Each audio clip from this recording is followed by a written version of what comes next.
You good? Yeah. You sure? After the music.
Boy. Sing extra loud. Oh, I do feel like a Backstreet Boy.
All right, welcome Converge community. My name is Mitch. I'm the lead pastor here at Converge, and it's so great to see you all.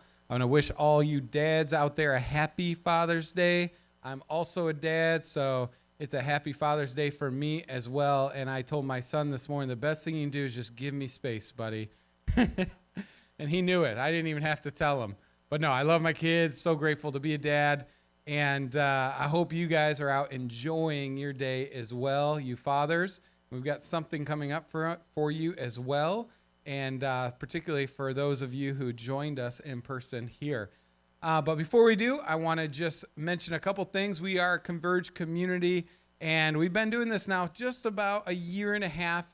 And really, for me, the heartbeat of this church is putting Jesus and relationships at the center of everything we do. We really do think the closest, the easiest way for people to move towards Jesus is through those significant, close, trusting relationships. So we try to do that in everything we do around here. And one of the ways you can get connected and get those relationships is through our connection card here in the middle. You can see my printing snafu. See, that's upside down there. I did a really good job printing today. But this connection card is going to be how you get connected.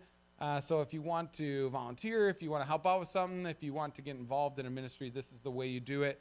And we're going to give you some time to fill it out, because the other reason is there's an opportunity to share some ideas, some questions. But what we love the most is some prayer requests. We really want you guys to let us know how we can be praying for you. And there's a team of people who pray for those every week. And so what I'm going to do is give you about 60 seconds of awkward silence so that you can work on those. And then I'm going to come back here in a second and let you know what's coming next.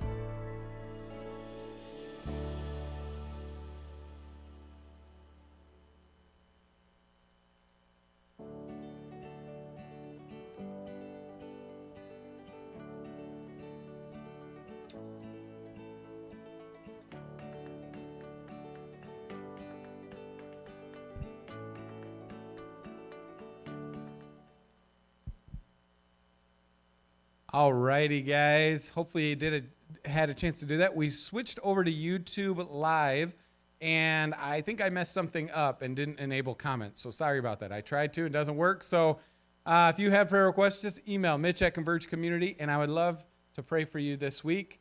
And but I want to mention a couple things coming up.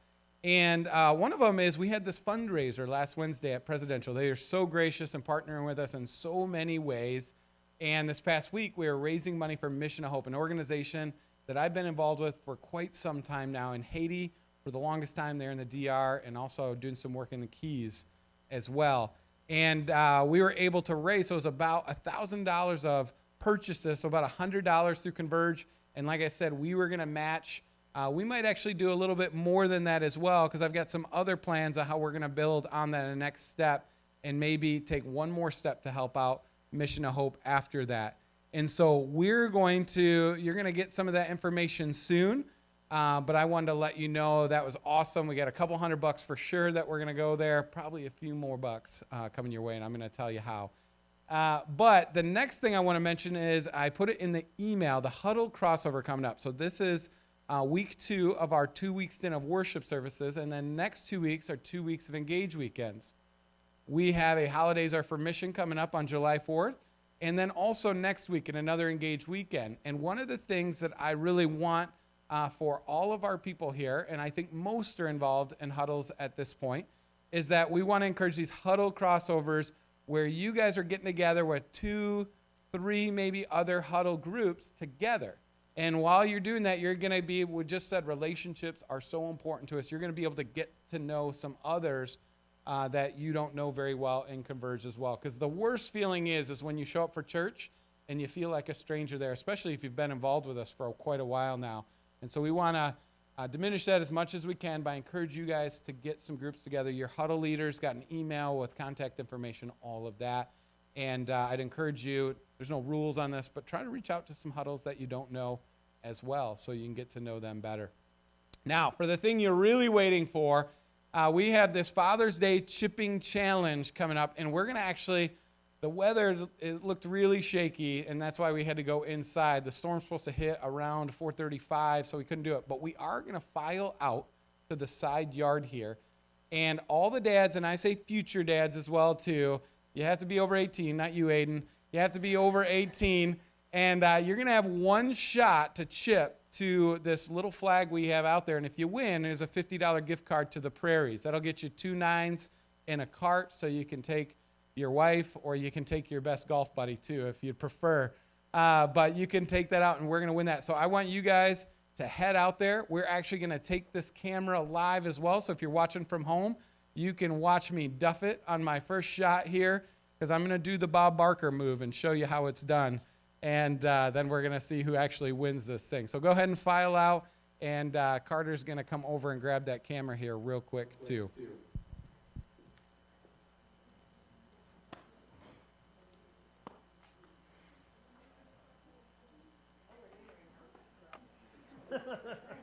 We're going live.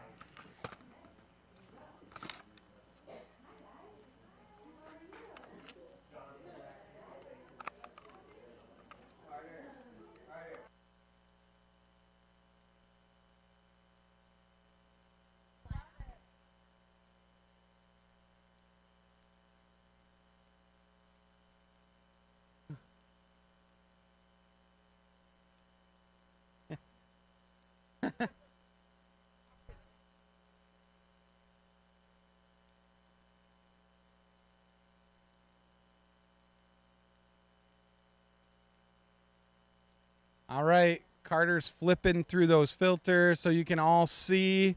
And I'm going to show you. Come over here, Aiden. You hold this mic. Don't say anything you shouldn't say because it's live right now.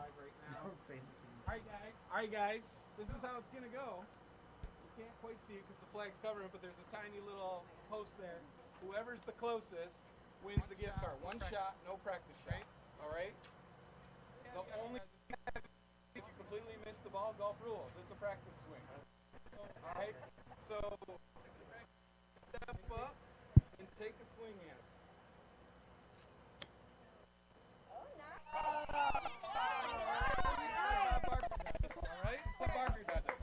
Now, who's gonna go next? Come on, guys! Don't be shy.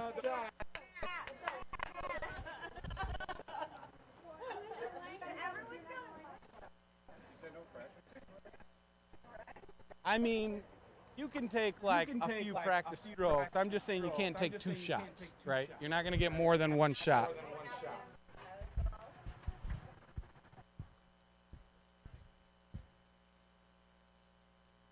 Oh, it looks pretty good. Hey, just to be clear, my ball doesn't count, so that's still the winner. No, I want to see if I actually won but didn't win.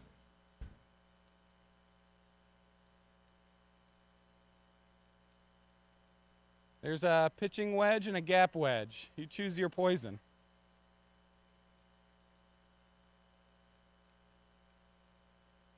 He's going from sandals, too, like a real pro over here.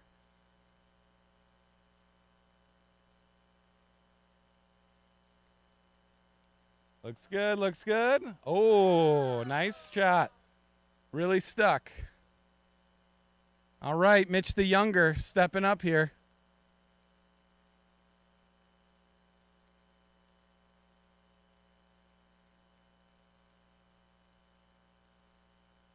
All right, he's feeling good about this pink ball.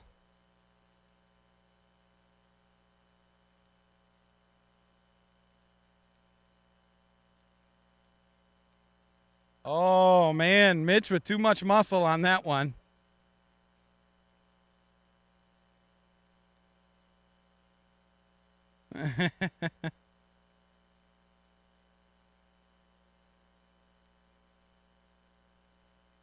Oh, he's going for the line drive approach. Close, but no cigar. All right, here comes Paul. Paul, are you a golfer? All right, he's not a golfer. Those are the ones you got to watch out for.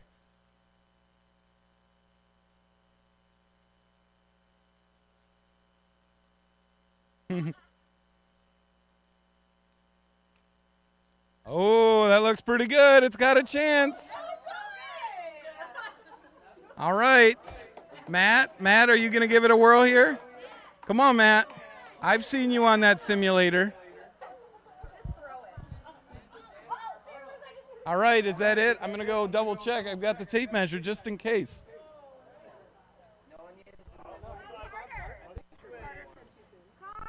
All right, let the record show I actually did win, but I won't claim the prize. This is actually incredibly close.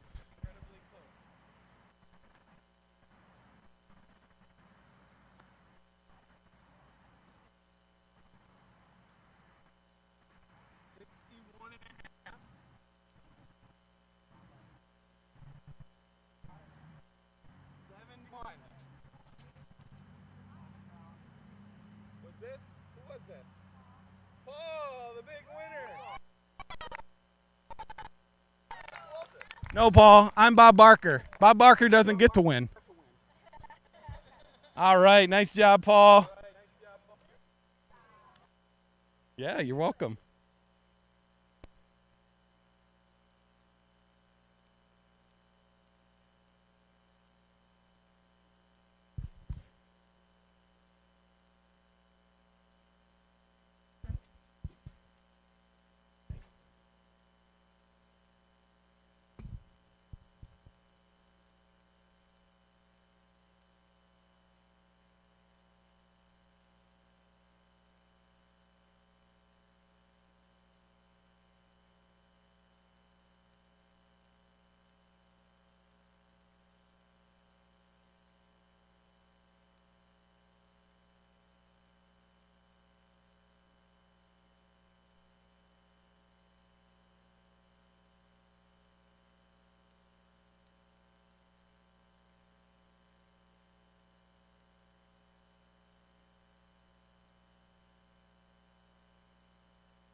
Well, sweet. Welcome back, everybody.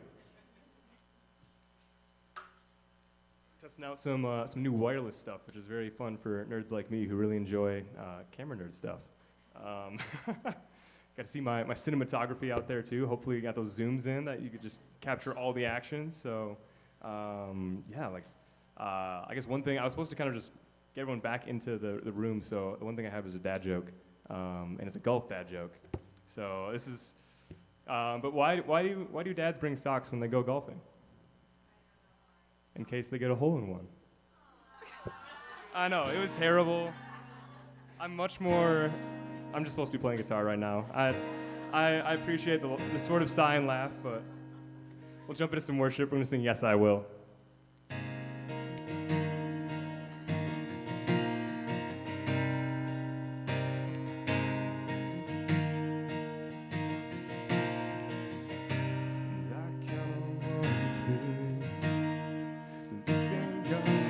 Never fails, will not fail me now. You won't fail me now in the waiting. The same God that's never late is working all things out. You're working all things out. Yes, I will lift you high in the lowest valley. Yes, I will bless your name. Oh, yes, I will sing for joy when my heart is heavy all my days. Lord, yes, I will.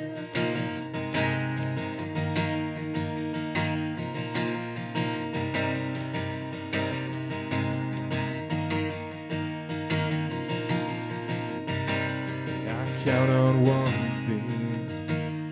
And the same God that never fails will not fail me now. You won't fail me now in the waiting. And the same God who's never late is working all things out.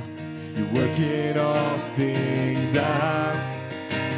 Yes, I will lift you high in the lowest valley. Yes, I will bless your name. Oh, yes, I will sing for joy when my heart is heavy all my days. Lord, yes, I will for all my days. Yes, I will, and I choose to praise, to glorify the name of all names. And nothing can stand against, and I choose to praise, to glorify the name of all names. And nothing can stand against, and I choose to praise, to glorify the name of all names. And nothing can stand against, and I choose to praise, to glorify the name of all names. And nothing can stand against.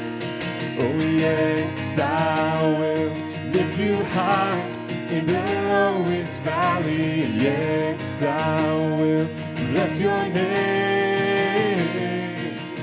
Oh yes, I will sing for joy when my heart is heavy all my days. Lord, yes, I will for all my days. Yes, I will for all my days. And yes, I will. Amen.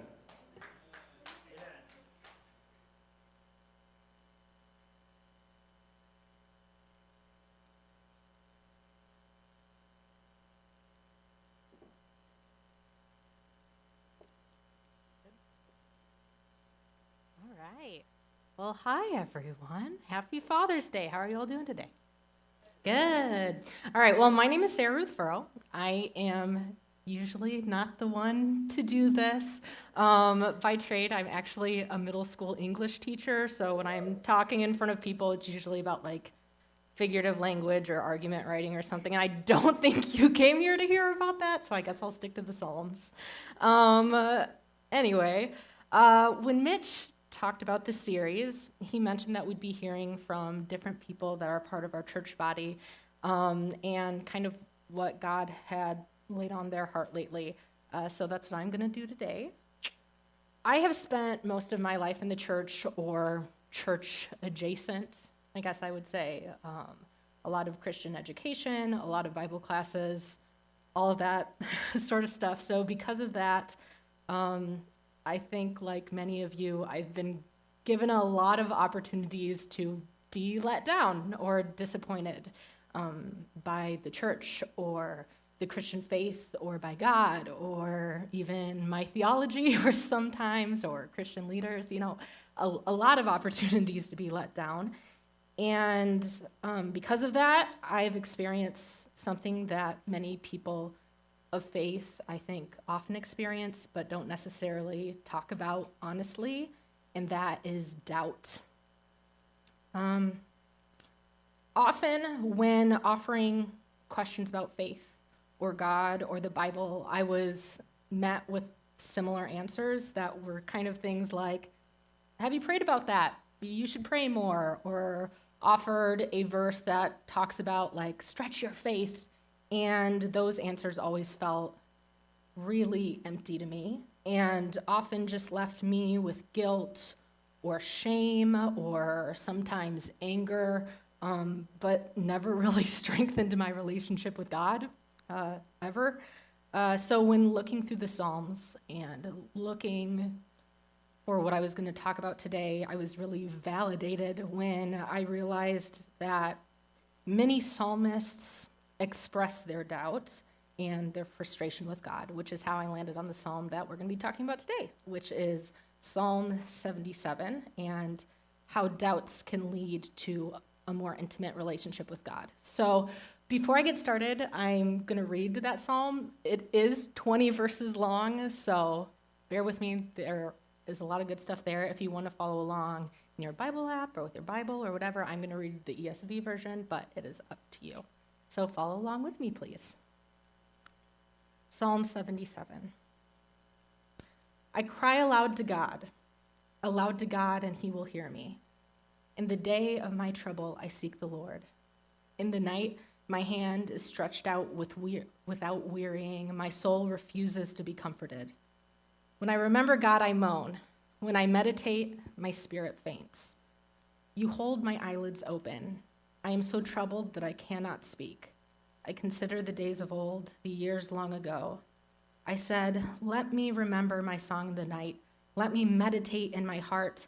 Then my spirit made a diligent search. Will the Lord spurn me forever and never again be favorable? Has his steadfast love forever ceased? Are his promises at an end for all time? Has God forgotten to be gracious? Has he in anger shut up his compassion? Then I said, I will appeal to this, to the years of the right hand of the Most High. I will remember the deeds of the Lord. Yes, I will remember your wonders of old. I will ponder all your work and meditate on your mighty deeds. Your way, O God, is holy. What God is great like our God? You are the God who works wonders. You have made known your might among the peoples. You, with your arm, redeemed your people, the children of Jacob and Joseph. When the waters saw you, O God, when the waters saw you, they were afraid. Indeed, the deep trembled. The clouds poured out water. The skies gave forth thunder. Your arrows flashed on every side. The crash of your thunder was in the whirlwind. Your lightnings lighted up the world. The earth trembled and shook. Your way was through the sea, your path through the great waters, yet your footprints were unseen. You led your people like a flock by the hand of Moses and Aaron. Now, this is one of the Psalms where we don't really know the author. A lot of the Psalms we know are like written by David or something like that. This is a Psalm of Asaph. I don't know how to say his name. I looked it up. I don't really know. But from what my reading about the Psalms of Asaph all that really means is that this was sung. I guess Asaph was a musician and was like eventually a group of musicians, and it maybe was a psalm written for him or about him or written in a musical style that was associated with him. We don't really know. And we don't really know what time period it's from either. Some scholars think it was written post-exile, and they read it through that lens, but again, we don't really know. But with all that being said, we clearly see the author kind of go through a cycle of emotions here, which is what I want to talk about. And I see it kind of being put in two halves, verses 1 through 9, verses 10 through 20. And what I really want to focus on at first here is like that first half, where the author clearly reveals himself as a doubter, a person of doubts. In fact, he narrows it down to 5 questions in verses 7 through 9. So here are those 5 questions. 1, will the Lord spurn me forever? 2, has his steadfast love forever ceased? 3, are his promises at an end? 4, has he forgotten to be gracious? And 5, has he in anger shut up his compassion?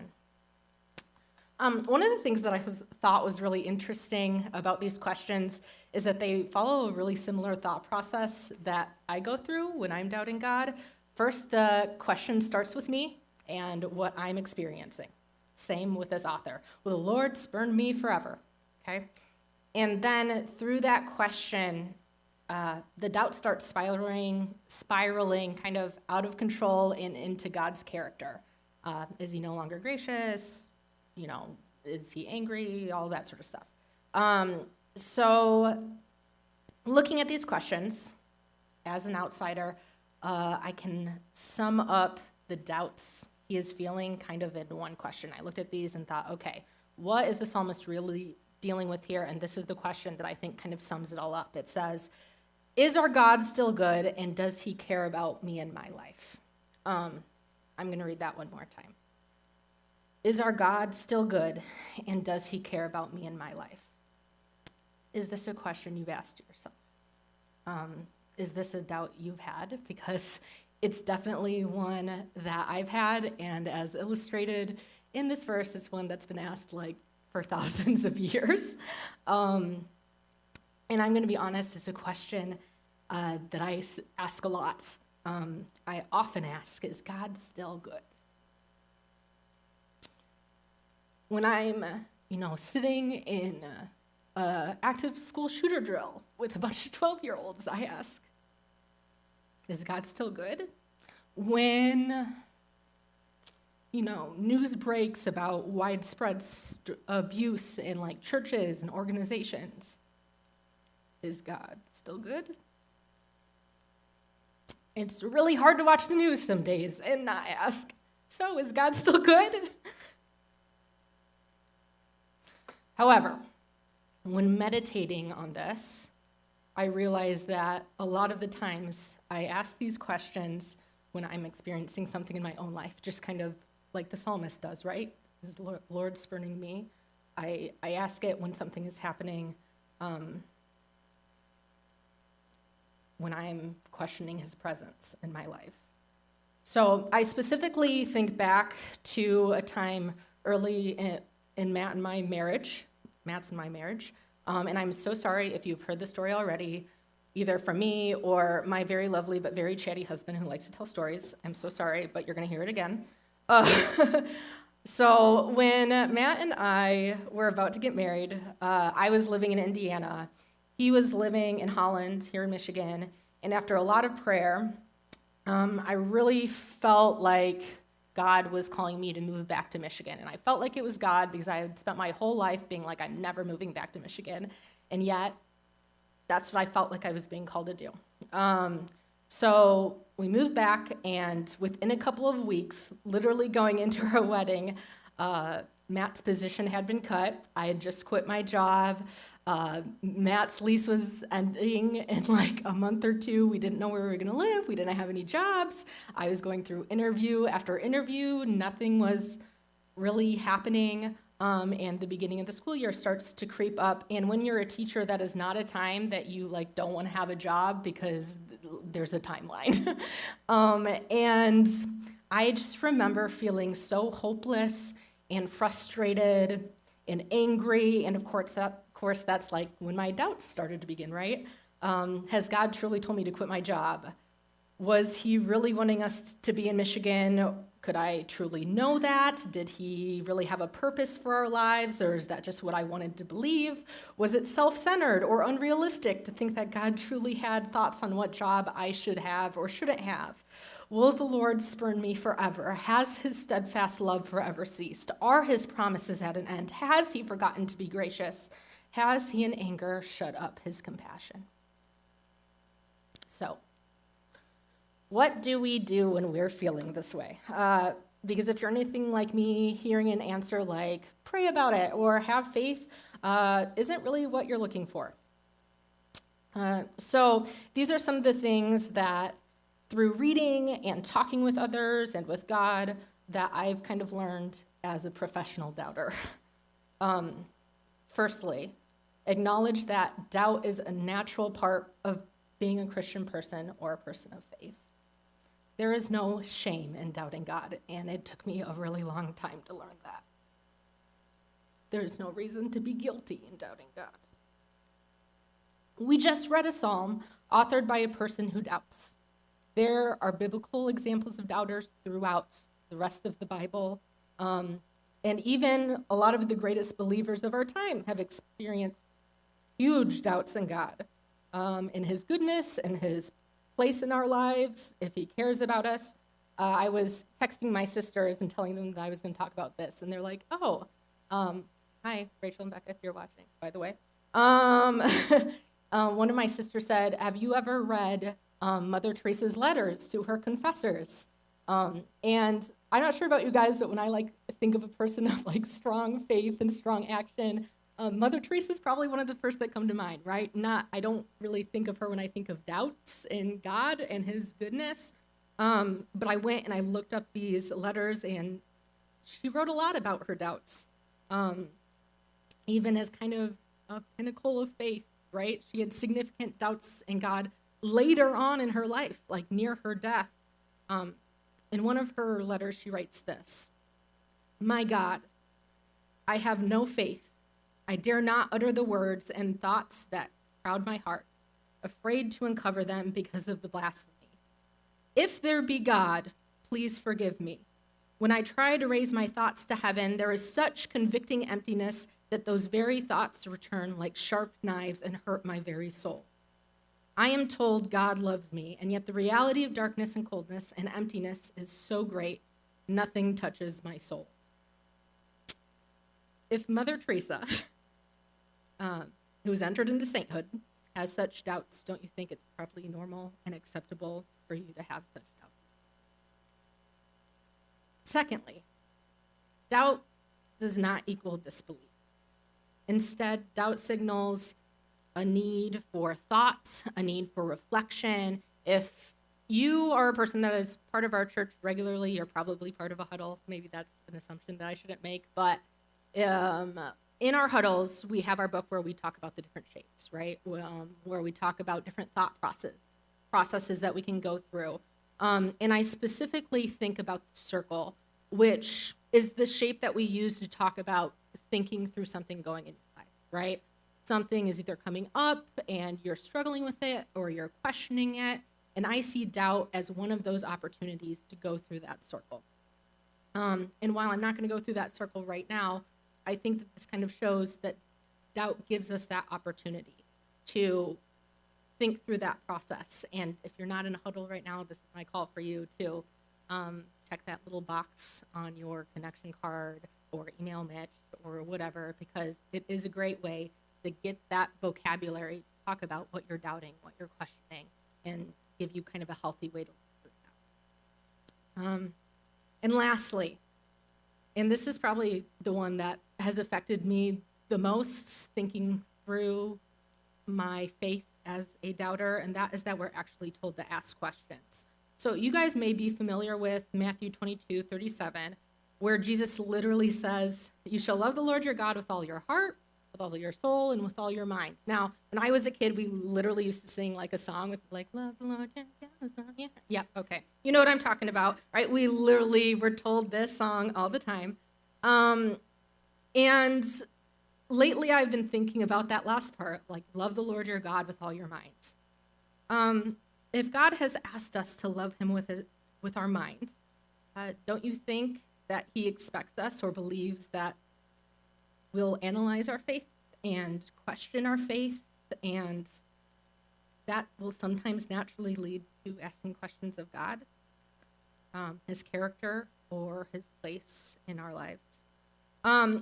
When researching this sermon, I came across this book and many articles, called Permission to Doubt, by Anne C. Sullivan. And if you are a person like me that struggles with doubt and what that means for your faith, I would highly recommend it. You can borrow it from me. Come talk to me afterwards.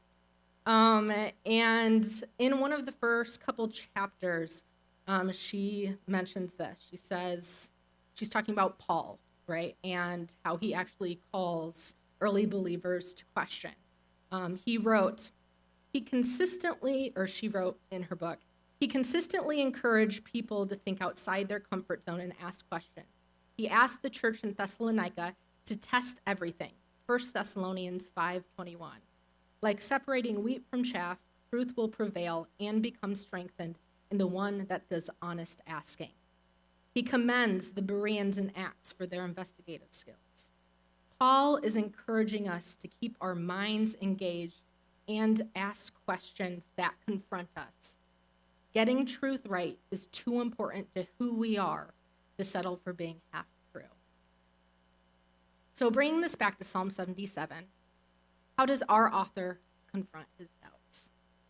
I'm going to reread verses 10 through 12. Say this. Then I said, I will appeal to this, to the years of the right hand of the Most High.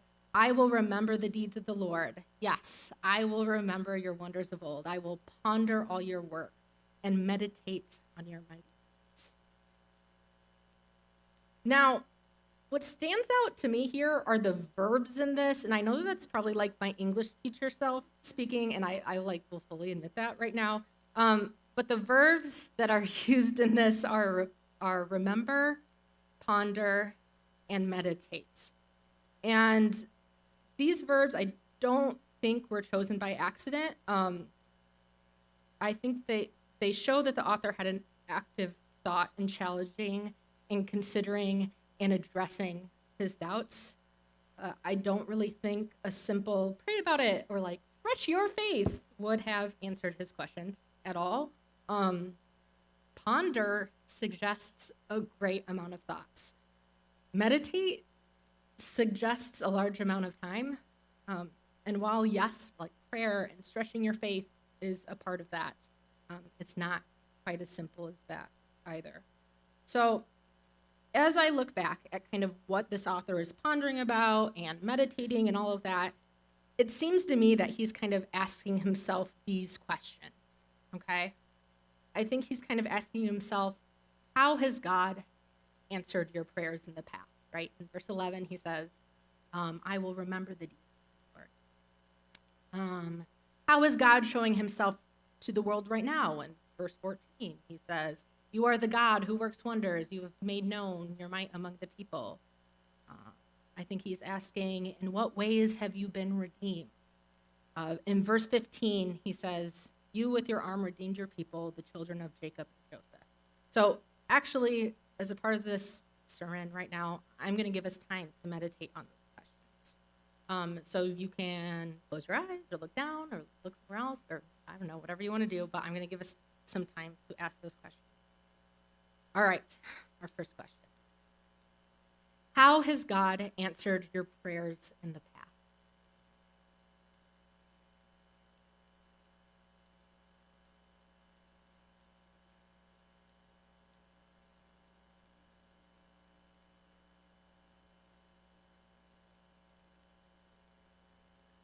How is God showing himself in the world right now?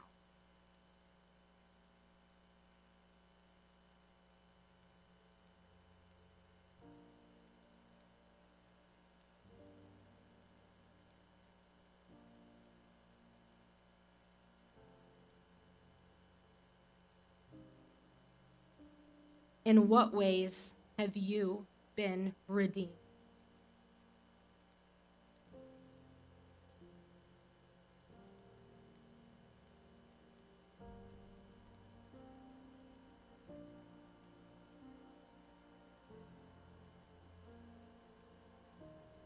Okay, I'm gonna keep talking. Move on. I don't know about you guys, but by thinking about the answers to those questions, it's easier for me to see the answers to the psalmist's original questions of God, especially with the clear mind. Will the Lord spurn me forever? No. Has his steadfast love forever ceased? No. Are his promises at an end? No. Has he forgotten to be gracious? No. Has he, in anger, shut up his compassion? No. So we look at the psalm and the psalmist, and we recognize that he struggles with doubt. But I think some people may say, like, hey, this was many years before Jesus entered into our narrative, right? Jesus was the answer to all these questions. Jesus was God's promises and his intentions made clear. There is no need to doubt anymore. And to that, I'd probably say something like this.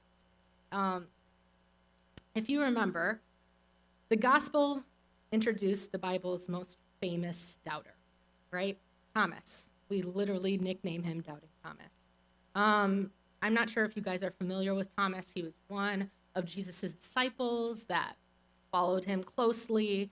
And after Jesus's resurrection, everyone is kind of talking about how, yeah, Jesus is back. And this is what happened. So I'm going to read John 20:25 through 29. It says, "So the other disciples told him, 'We have seen the Lord.' But he said to them, 'Unless I see in his hands the mark of the nails, and place my finger in the mark of the nails, and place my hand into his side, I will never believe.'" 8 days later, his disciples were inside again, and Thomas was with them. Although the doors were locked, Jesus came and stood among them and said, "Peace be with you."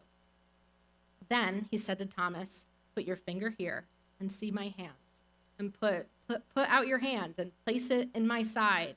Do not disbelieve, but believe." Thomas answered him, "My Lord and my God." Jesus said to him, "Have you believed because you've seen me? Blessed are those who have not seen and yet have believed." Well, Jesus blesses those who have the faith to believe without proof. Jesus does not blame Thomas. Jesus does not guilt Thomas or shame Thomas. Instead, he immediately offers proof that is needed for Thomas. By asking questions, Thomas actually becomes more intimately aware of truth. He touches Jesus' wounds.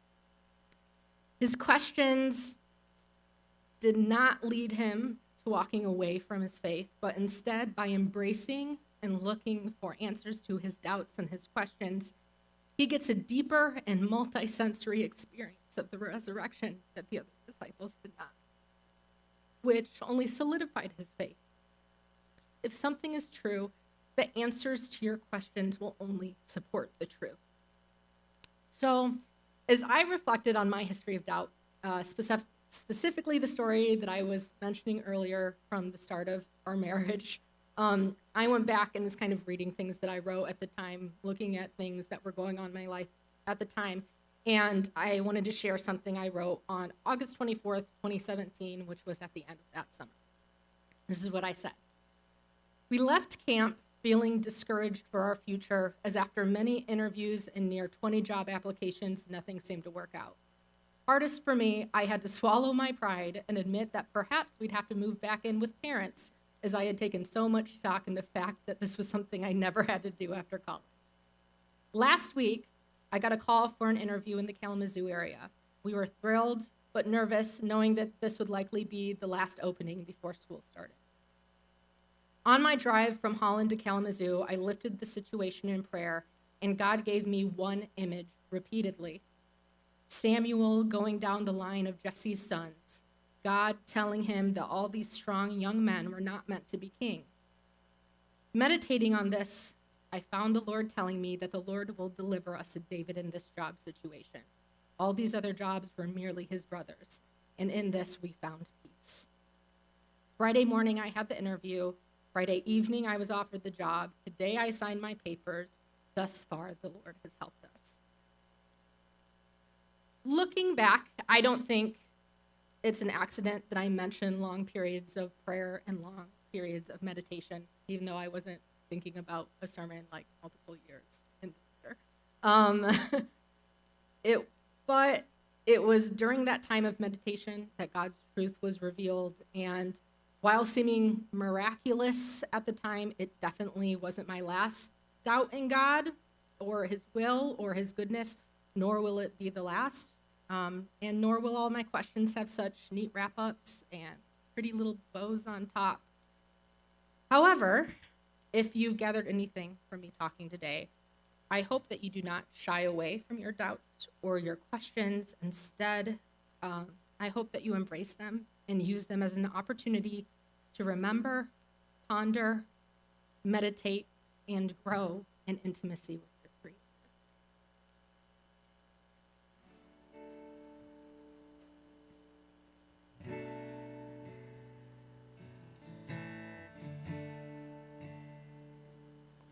Gosh, I love that. Our doubts make us grow closer to our Creator.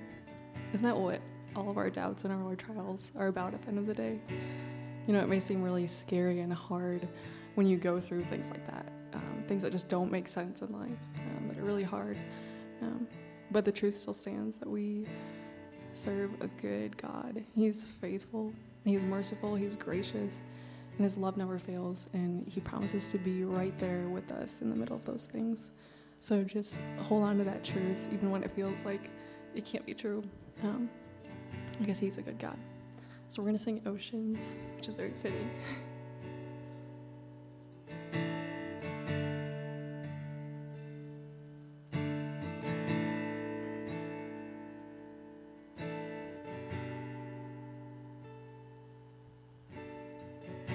You call me out upon the waters, the great unknown, where feet may fail. And there I find you in the mystery, in oceans deep, my faith will stand.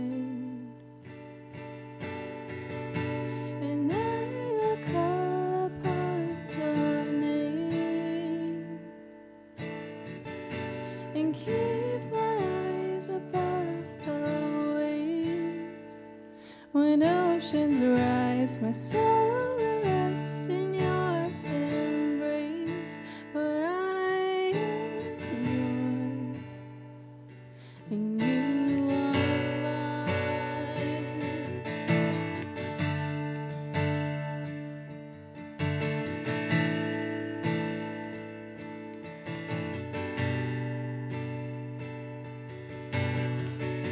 Your grace abounds in deepest waters.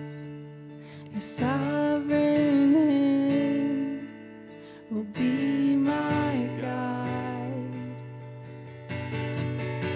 Where feet may fail and fear surrounds me, you never fail, and you won't start now.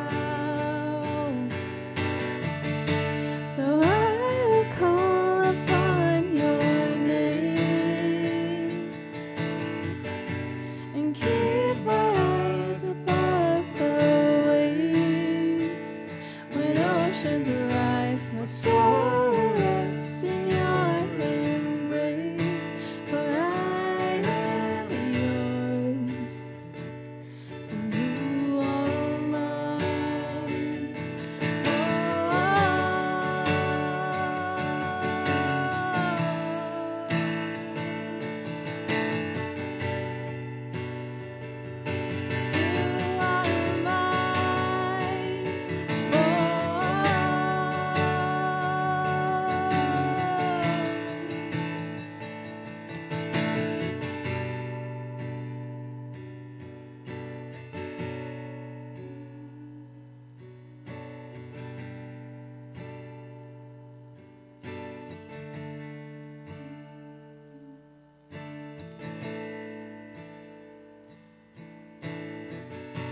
Spirit, lead me where my trust is without borders.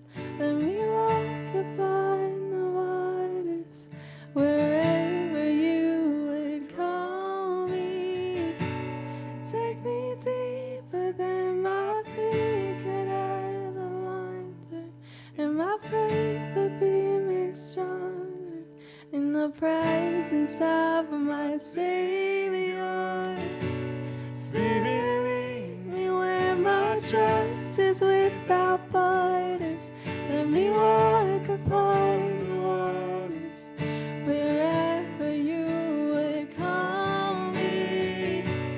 Take me deeper than my feet could ever wander, and my faith would be made stronger in the presence of my Savior. Spirit, lead me where my trust is without borders. Let me walk upon the waters, wherever you would call me. Take me deeper than my feet could ever wander, and my faith will be made stronger in the presence of my Savior. Oh,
All right, guys. Well, I get to introduce a new song to Converge and a new song, I guess, everywhere.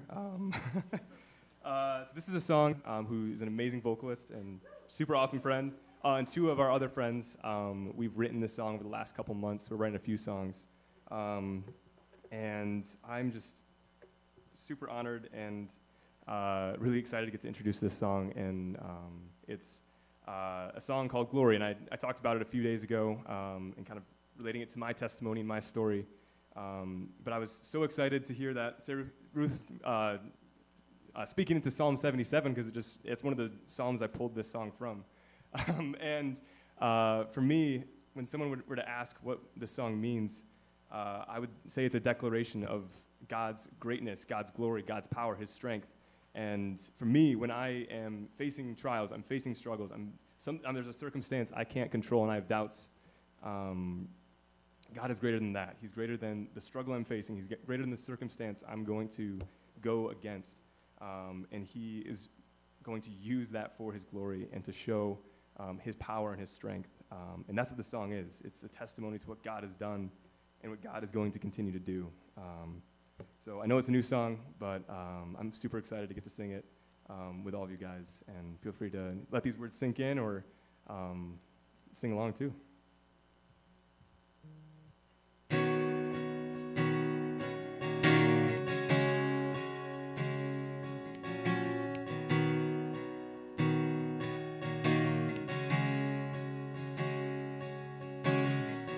I cry out for your help, and you hear me. You come with holy strength, never ending. When trouble comes my way, Jesus, you conquer it all. So I will praise you, I won't stop praising you. And our God is greater than all the powers of this world. Our God is greater than all my failures and my works. Our God is greater, and He moves the mountains at His word. God is greater, so I stand in wonder.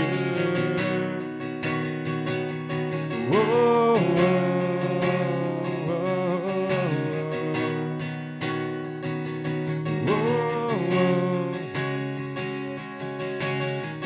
when trials of this world it overwhelm me, and I know you'll overcome, 'cause you tell me that you have raised me up the day you conquered the grave. So I will praise you, I won't stop praising you.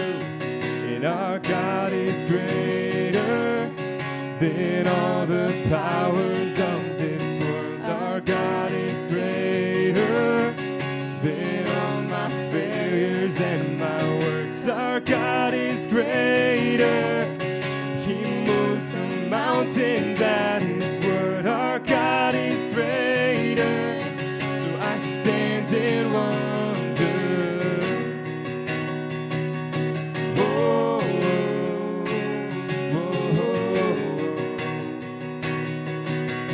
whoa.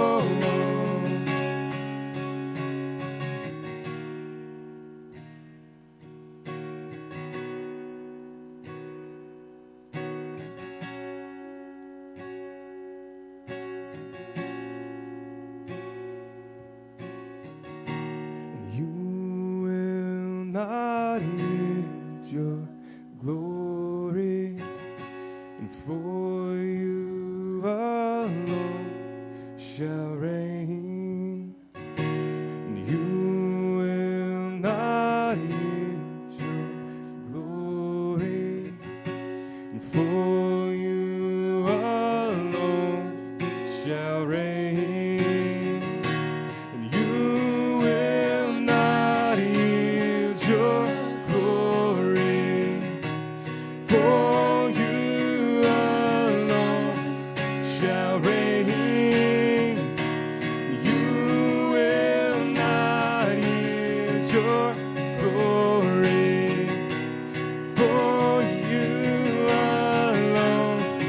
shall reign, and our God is greater than all the powers of this world. Our God is greater than all my failures and my works. Our God is greater. He moves the mountains at His word. Our God is greater. So I stand in wonder. Whoa, whoa, whoa, whoa.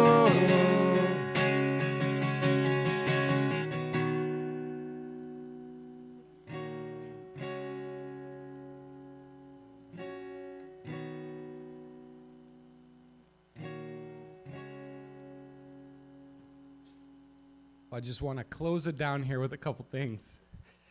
Wow. First of all, this is why we're doing what we're doing. Carter, you're going to take over. This is why we're doing what we're doing this summer. Sarah Ruth, I needed it. And then to hear you too, Cal, this is worship. This is what it's about. So thank you. Thank you. Thank you for giving your gifts to us to share for God, to share with us. Because this is what I'm excited about with this church. I'm excited that we're putting all our chips in the table and we're saying, this is about Jesus. And this is about becoming more like Him every day. And this is a team game, and it takes every one of us, not just a couple. And part of that team game is tough, and you have to work. And sometimes you just want to quit. Sometimes you just want to quit. Sometimes you have those doubts. But with God's power, with this kind of a team, we keep pushing on. And I'm grateful for that. So, I want to release you. I'm going to pray. And I'm just so excited for this to continue. I want to mention a couple things. We usually do Sunday Chaser after this. Presidential has a bunch of fun Father's Day things happening, so they can't make reservations. You're more than welcome to go. They just can't necessarily make reservations. They didn't know how the weather was going to go either. If you're not, you want to go do a Father's Day, that's great too. Second thing is that we have a new giving platform. So if this is important to you, keep giving. We thank you for that. If you've been giving, you can do it on a new platform. I sent you the email. If you're new to this, you can just do it back there. Go online with that website. I don't want to talk too much about that and ruin this. I just want to pray and end this in just an awesome night. So, God, we thank you. We thank you that you, in the midst of all the questions and doubts and struggles that we endure, you are faithful, and that you don't give up on us, God, and that your glory will never yield. What a powerful, powerful truth. God, I pray as we go into today, into this week, that would be a week of celebration for the power and glory you have, and we know it, and that we can claim it. And God, I just pray right now that, Lord, anybody going through a season and they're struggling, there's some doubts, God, I pray that they would feel encouraged and know that you're there with them. God, I pray that this would be a tangible encouragement. I pray that at the very minimum they would know they're not alone and there's others in this room like them. God, we thank you for a great night of worship. It's all about you, but somehow your goodness, you allow it to bless us too, and we thank you for that, God. We just pray for your glory, that you get it all, Lord, and we thank you for your love and your grace. In Jesus' name, amen.